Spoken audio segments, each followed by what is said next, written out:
I stepped outside holding a leash, ready to take my dog for a walk and enjoy a short run.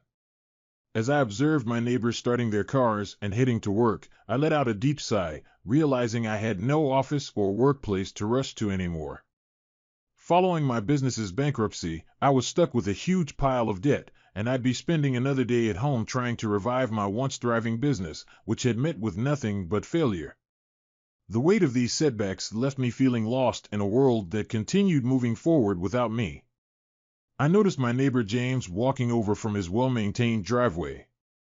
James ran a successful car import business and often had different luxury cars parked outside his house. Today was no exception, and James walked confidently with a big grin. James greeted me cheerfully, almost too cheerful. I responded with a forced smile, even though I noticed his grin seemed to grow wider. I remarked on another day of relaxation for him. Though his comment stung, I calmly mentioned that every day brings its own challenges. James just chuckled and said he had cars to import, then strolled away. I watched him go, reminding myself not to let his insensitive remarks affect me.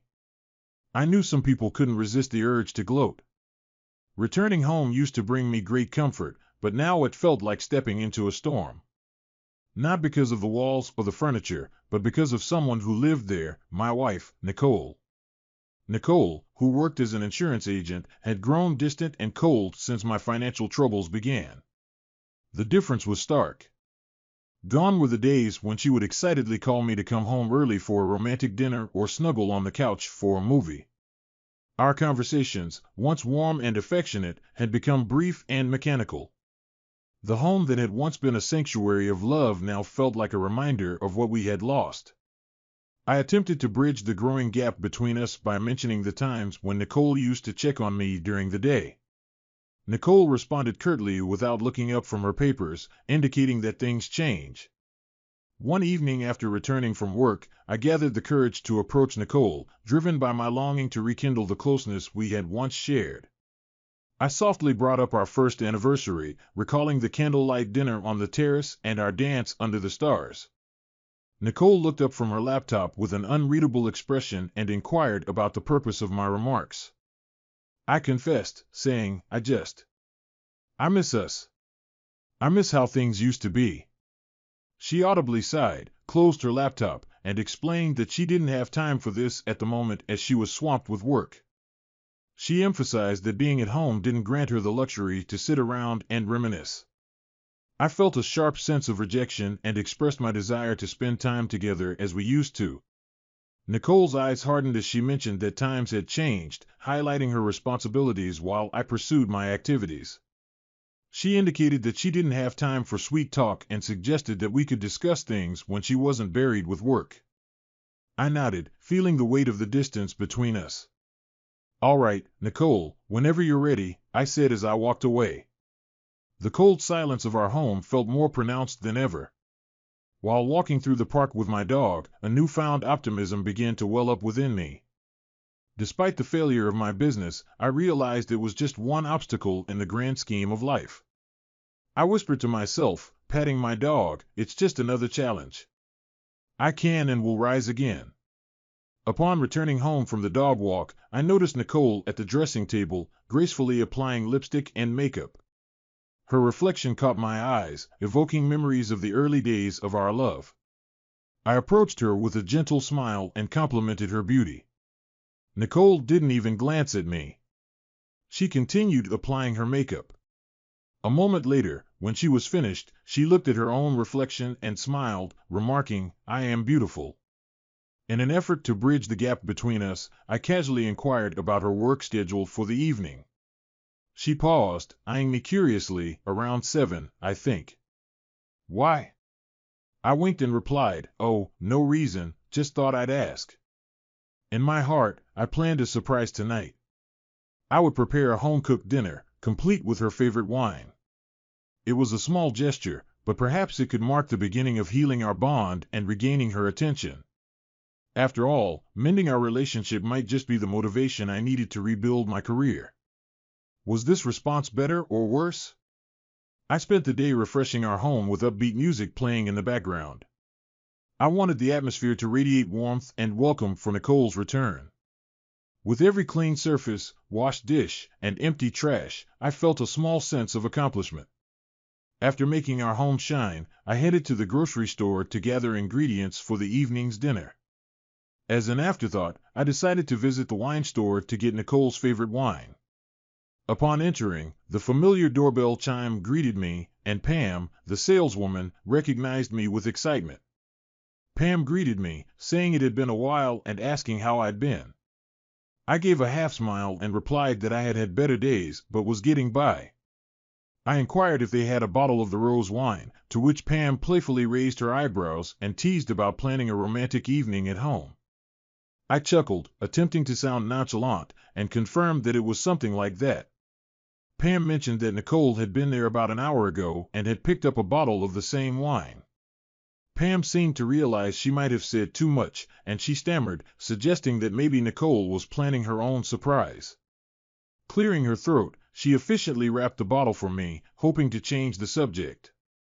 As I headed home, my hopeful mood was replaced by a swirl of thoughts. I contemplated the possibilities. Could Nicole also be preparing a surprise for me? But why would she buy the wine in the afternoon? I gripped the steering wheel, a mix of anticipation and anxiety taking hold. I decided not to jump to conclusions. One thing was certain, I'd find out soon. Pulling into my driveway, I took a deep breath to calm my racing thoughts and set to work. The aroma of the dinner I'd prepared filled the house, offering a temporary distraction from my swirling thoughts. I glanced at the clock, 7:45. Nicole was usually punctual. Maybe your work held her up. I tried to reassure myself, but a nagging feeling lingered. Sitting in our dimly lit dining room, the table set for two, I occasionally checked my phone, hoping for a call or a message from Nicole. The house remained quiet except for the soft ticking of the wall clock. Each passing moment heightened the mystery of Nicole's plans. Finally, around 8:30, my phone rang, and I recognized Nicole's ringtone. I answered quickly, "Hey." Nicole's voice came through, rushed and slightly breathless. "Hey, babe. Where are you?" I asked, masking my concern. "I'm so sorry, Robert," she replied hurriedly. "An unexpected business trip came up, and I couldn't turn it down. My boss insisted." I tried to digest the news. "Oh, okay. But can't you leave in the morning or something?" "I'm actually already on my way there," she sighed and added. "It's a significant opportunity that could open some doors for me." I took a deep breath. I wanted to be understanding, especially considering my recent setbacks. "I understand. I wish you had told me sooner, though." I know, Nicole replied, the rush in her voice evident. "Everything happened so fast. I really have to go, Robert."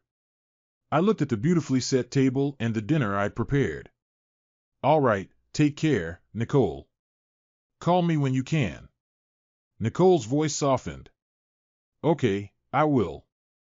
I'll be back soon. Bye. And by the way, I don't know how long it's gonna last. Maybe like 2 weeks or so." As the call ended, I sank into a chair, my shoulders slumping under the weight of the evening's turn of events. I struggled to piece together the puzzle of my thoughts. The unexpected business trip seemed plausible, but the earlier wine purchase kept bothering me. Maybe she simply wanted to unwind during her trip and didn't mention it. I tried to rationalize, attempting to push aside the cloud of doubt forming in my mind. I took a deep breath, urging myself to focus on the present. Right in front of me was a delicious meal, and I was reluctant to let it go to waste. With renewed determination, I served myself some food and moved to the living room. The soft glow of the TV filled the room as I switched it on. The familiar sounds of a game in progress greeted me. I decided to immerse myself in it, temporarily pushing aside my concerns. Sometimes, a little distraction was all I needed to find clarity. I relaxed on the couch, thoroughly enjoying the game's excitement. An occasional chuckle escaped my lips, indicating my genuine amusement. When my glass ran dry, I strolled to the kitchen for a refill. The evening's anxieties began to fade, replaced by a warmer, lighter feeling. As I passed the study, an unexpected light caught my eye. The computer screen was illuminated, something that typically happened when notifications came in or if it was disturbed. Curiosity got the better of me, and I stepped into the study, switching on the overhead light. I mused to myself that maybe someone had left the computer on after having one too many drinks. But just as I was about to leave, another noise from the computer halted me in my tracks. A small pop-up in the screen's lower corner grabbed my attention, displaying the message "Photos successfully synced." With raised eyebrows, I approached the computer and clicked on the notification. The screen showed the loading icon for a moment before revealing a list of files, all timestamped from just hours ago. Tentatively, I opened one of the files, and the image started loading from top to bottom, gradually revealing a familiar face. As the image continued to load, Nicole's smiling face appeared, and her surroundings became clearer. By the time the image fully rendered, my heart sank. There she was, my wife, playfully taking a selfie while sitting on her boss's lap. The realization weighed heavily on me, and I slumped into a nearby chair, holding my head in my hands. All the doubts and suspicions that I had pushed aside came rushing back, now confirmed by the undeniable truth on the screen. The room seemed to close in on me as I stared at the image. The playful glint in Nicole's eyes, the familiarity with which she leaned into her boss, it all painted a story that I didn't want to believe. The wine I had consumed churned uneasily in my stomach. I returned to the list of files, clicking on another one. A sequence of photos revealed Nicole and her boss at a fancy bar. In some pictures, they were laughing and toasting with their glasses. In others, they were engaged in deep conversation, their faces close together. With each image, the reality of the situation became more evident. The evening's attempts to rekindle our relationship, the dinner I had prepared with care, it all seemed to taunt me now. A confusing mix of anger, pain, and betrayal flooded me, and most of all, I felt an overpowering sense of loss. I got up and returned to the living room, no longer interested in the wine I held. I was now looking for something stronger. With a light drizzle outside, I put on my coat and headed out. Slowly, I made my way to the liquor store. As I walked, my heart ached with pain. I could feel myself shattering into numerous pieces. Memories of the joyful times I shared with Nicole replayed in my mind, but now they were tinged with sadness.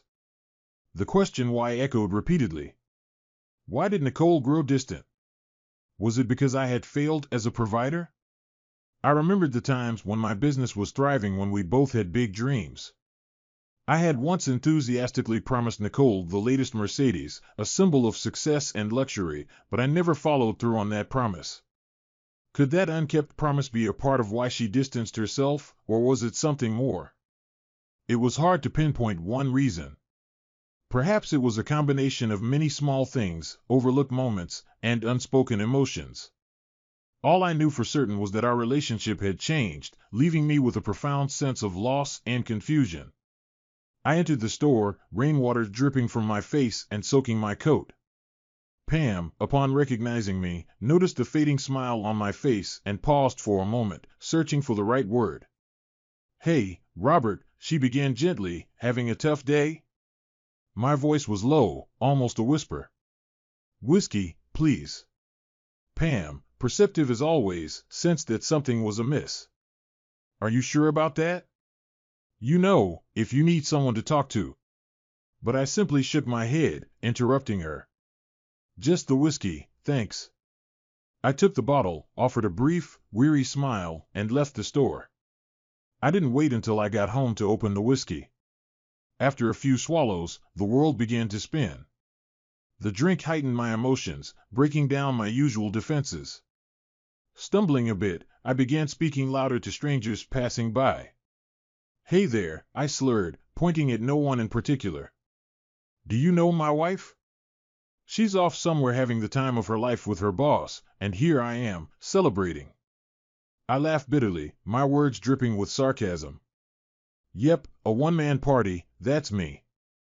As time passed, my speech became increasingly incoherent.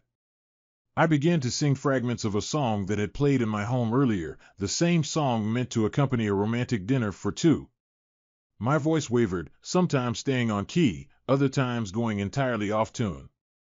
The sadness in my rendition was palpable, the melody mirroring my broken heart. Stumbling along the sidewalk, I realized I had lost my whiskey bottle. Thinking I had finished it, I decided to return to the store for another. As I swayed and muttered to myself, I reached into my pocket for money, but it was nowhere to be found. It was then that I noticed an older man nearby, watching me with a mix of concern and curiosity. I raised my voice, my words slurred together as I confronted the old man, asking if he had something to say. The elderly man, wearing glasses and carrying a worn-out backpack, appeared surprised by my aggression at first.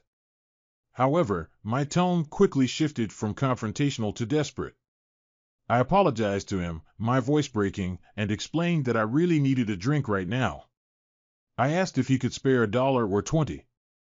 The old man sighed and reached into his pockets, pulling out a few crumpled dollar bills from his shirt pocket. He told me it was all he had and extended the money to me. Still unsteady on my feet, I accepted the money and mumbled my thanks. Then I suggested that he join me for a drink, but the old man gently declined, expressing concern that I had already had enough. I was about to respond defiantly when my stomach turned, and I vomited onto the pavement. The mist had soaked everything around, and the cold was settling in. Wet and disoriented, I leaned against a brick wall with my eyes closed, trying to catch my breath. The old man observed with a furrowed brow, expressing worry. He prodded gently, asking if I lived nearby. In my hardly coherent state, I simply murmured that I wanted to sleep. Surveying the nearly deserted street, with the dim light from a nearby lamppost casting long shadows on the wet pavement, the old man expressed concern that it wasn't a suitable place to sleep, especially in such weather conditions. He mustered his strength and helped me to my feet, taking most of my weight and encouraging me. The old man led me toward a nearby bridge. Below the bridge, hidden from the rain and prying eyes, was a small makeshift shelter that served as the old man's temporary home. It was constructed from discarded materials and tarps, offering limited comfort but at least being dry and relatively warm. I stirred awake, the soft chirping of morning birds filling my ears. My surroundings seemed unfamiliar, a murky haze blurring my vision. My skull throbbed with pain from the previous night's excesses. I winced as I tried to make sense of where I was. The dim light revealed a simple wooden shelter. With a groan, I pushed back the curtain and stepped outside, attempting to orient myself. Next to a gentle river, an elderly man sat calmly casting his fishing line. His posture remained relaxed, and his hands displayed steadiness despite the evident marks of time on his skin. The cautiously approaching man greeted me with a knowing smile and remarked that it took me a while to wake up and that we had a bit too much fun the previous night. Momentarily taken aback by the man's warmth, I stammered, expressing my lack of memory regarding how I ended up there. The man, named Jim Hughes, chuckled and explained that I had consumed too much alcohol the night before, leading to me passing out on the pavement. He mentioned that it didn't feel right to leave me there, so he brought me to this place. My cheeks reddened with embarrassment, and I thanked Jim while expressing my hope that I hadn't caused any trouble. Jim leaned back, and the sun reflected off his aged eyes as he admitted that I had been a bit loud, particularly in my shouts about my wife. Feeling the weight of the previous night's events, I apologized and explained that I had been going through a tough time lately. Jim's gaze softened, and he offered comforting words, mentioning that he had been in a similar situation, experiencing grief and feeling lost. He shared some wisdom, stating that pain has its own way of healing and that time can help. Jim suggested having breakfast for the moment. Without hesitation, I blurted out a request for something to drink, citing the splitting headache I was experiencing. Jim chuckled, showing he had already anticipated this, and soon the delightful aroma of simmering fish soup filled the air. I watched as Jim skillfully prepared the meal, and I couldn't help but express how heavenly it smelled. Jim replied with a wink, attributing it to an old family recipe perfect for mornings like these. As we enjoyed the warmth and flavor of the fish soup under the open sky, Jim took a moment to offer me some advice. I sighed and expressed my understanding of the need to avoid letting alcohol control one's life. Jim looked at me, his gaze pausing for a moment, and shared his perspective, mentioning that life is complex and that sometimes it's best to let go and move on, particularly if someone has wronged you. I sensed a touch of sadness in his eyes, but refrained from delving further into the subject. Instead, I thanked Jim for everything and mentioned my intention to head home. As I prepared to leave, I noticed some intricately carved wooden figures and objects outside the shack. Impressed, I asked if Jim had made them. Jim's eyes sparkled as he confirmed that he had crafted them, explaining that they were a piece of his past life that he still held on to and that woodworking brought him peace. I expressed my admiration, complimenting his talent. A smile blossomed on my face as I continued my journey home, hinting at newfound hope and a fresh start. Upon arriving home, I rushed to my computer and became determined to reach out to local furniture stores in the following days, pitching my ideas with enthusiasm. 1 week later, filled with hope and determination, I retraced my steps to Jim's riverside shack. I expected to find the elderly man there, but only Jim's backpack and jacket lay near the dwelling, as if he had just stepped away. Confusion clouded my thoughts. Where could Jim be? I scanned the surroundings, but the old man was nowhere in sight. Maybe he's out fishing or gathering wood, I thought, considering coming back the next day. As I started my journey back, a small, sharp stone found its way into my shoe. Each step grew increasingly uncomfortable, like an incessant itch I couldn't scratch. I let out a sigh of irritation and found a flat spot to sit down, eager to remove the annoying intruder. However, as I lifted my shoe, my eyes darted past it to a lone figure standing perilously close to the edge of the bridge in the distance. Panic gripped me. The scene looked all too familiar. Without a second thought, I quickly put my shoe back on, not even bothering to tie the laces. I shouted with desperation as I saw the person too close to the edge of the bridge, fearing the worst. I hoped that with each rapid step, I could reach them in time, praying they would hear me and step back to safety. My feet thudded against the wooden planks of the bridge, and as I got closer, Jim's figure became clearer. Initially relieved to find my friend, my smile disappeared when I noticed a coiled rope on the ground next to Jim, replacing my relief with gut-wrenching fear. Jim's eyes, filled with pain and unshed tears, met mine, conveying the despair that words couldn't express. Without hesitation, I approached Jim with slow and deliberate movements, careful not to startle him. I reached out and put an arm securely around his shoulders. We stood there together, two souls on that bridge, sharing a moment of raw vulnerability. I tightened my grip, feeling Jim's body tremble. As Jim's tears finally flowed, I pulled him into a tight embrace, the weight of the moment pressing down on us both. "It's okay," I murmured softly into Jim's ear, my voice steady and reassuring. "I'm here. We'll face this together." Sitting side by side on the bridge, Jim slowly began to share his story with me, unraveling the threads of his life step by step. He began by mentioning his service to the country and his job at a food processing plant, emphasizing that it may not have been glamorous, but it was honest labor. Jim's voice carried a weary tone as he recounted his journey, mentioning that he had secured a small apartment and had done everything he could to provide for his daughter, who meant the world to him. The weight of his memories was palpable as he rubbed his forehead. He continued, explaining that he lost his job when the plant downsized and missed a rent payment, leading to his eviction just a week later. Jim expressed how he had felt like he had nothing and no safety net, with pain etched in his eyes. Jim continued his story, describing how it had felt like every door was closing on him. He mentioned returning to his hometown with the hope of better luck, but faced difficulties due to his lack of a permanent address. Even job interviews ended in rejection because of his history of job loss.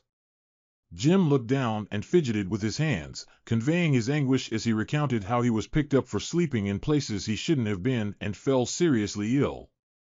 He shared the scarcity of assistance and how he eventually found refuge in a friend's van, which was temporary.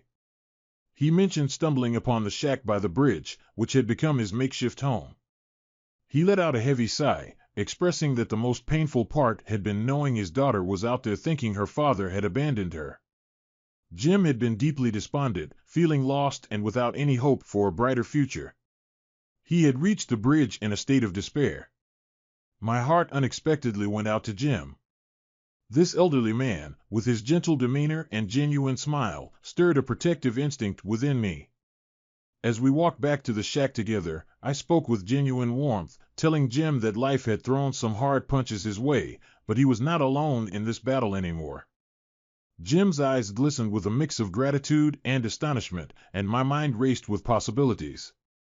I had a vision, and Jim possessed the skills, so I proposed to Jim the idea of partnering with me in starting a small furniture business, possibly beginning with crafting cradles.